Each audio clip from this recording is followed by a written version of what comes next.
Hi guys! So for today's video is mag-unbox na naman ulit tayo ng mga parcel ni Evie!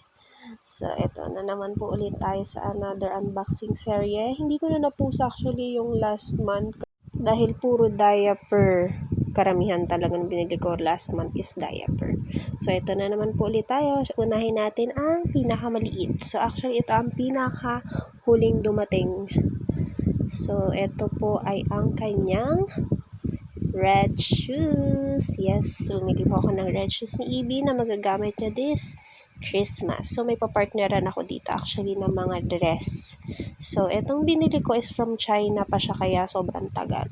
So, ito yung pinaka malaki na size kasi nga, ang bilis lumaki ng paa ni Evie. Yung dalawang shoes niya dito, di na agad kasya yan. Kaya mas malaki na yung binili ko. So, next parcel naman tayo. So, itong parcel na to is pinakagusto ko sa lahat, I think. So, ito is actually ng kanyang daddy. Thank you, daddy. So, ito ay ang dress, ang pink dress ni Evie. So, napaka-cute. Tuwang-tuwa ang bata. Korean dito si Evie. So, maganda yung tela niya. Cotton siya. And size medium. So, ito pang 12 months hanggang 12 months na to. Ang cute, napakaganda. Cotton, hindi mainit sa katawan. Yan. Cotton siya lahat. Ang cute! So, next parcel naman tayo. So, ito namang parcel na to is, I think, another dress. Kasi puro dress naman yung binili ko. So, ito ay red dress. Diba? Magagamit nyo to sa Christmas. So, unahin natin tong, ayan, may play nga pala siyang clip. So, unahin natin itong may big na ribbon. So, noong una nagdadalawang isip ako dito kasi nabasa ko naman yung mga reviews niya. Parang pangit lang sa picture. Pero sa personal, napakaganda. Ito si Evie. So, ang ganda niya. Cotton siya. Yung nasa loob niya is cotton din. Yan. Hindi mainit. Ang ganda nito lalo na kapag na-plancha na. Ang cute! Bagay na bagay kay Evie. Bagay na bagay sa red shoes.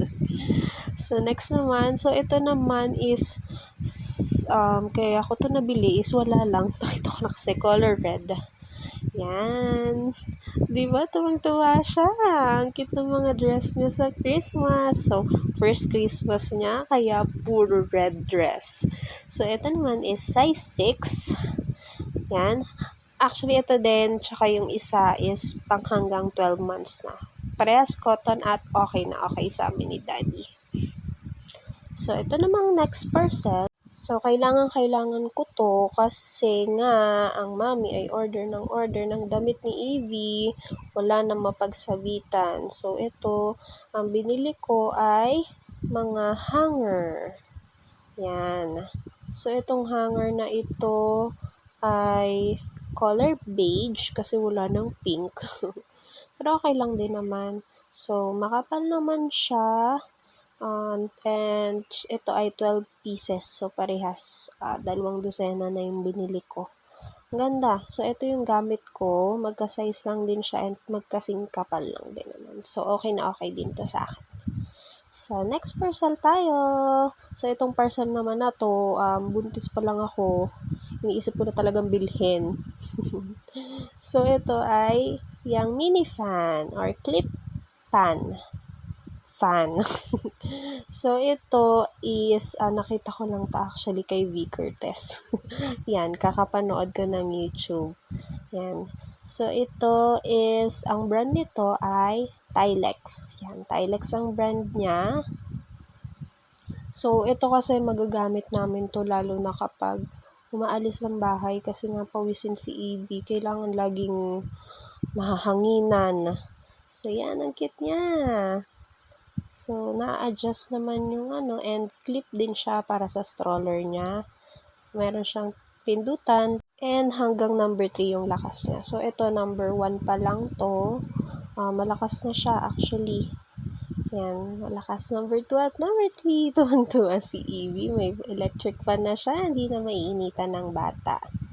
So, okay din siya. Approve din kay Daddy. And syempre, approve din kay Evie dahil hindi na siya maiinitan, lalo na pag naggala. So, syempre, meron siyang kasama ang charger cord and manual.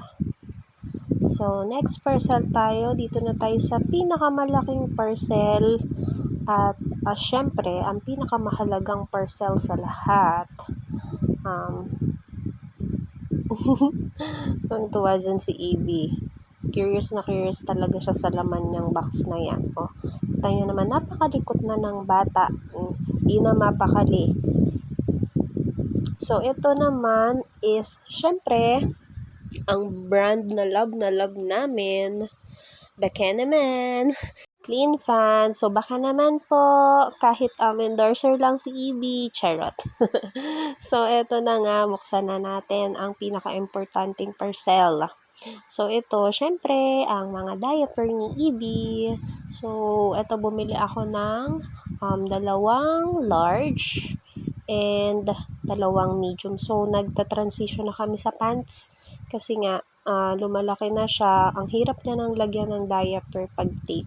So, bumili din ako ng laundry detergent PEB, syempre panlaban ng mga damit niya, and wipes. So, 5 wipes yung binili ko.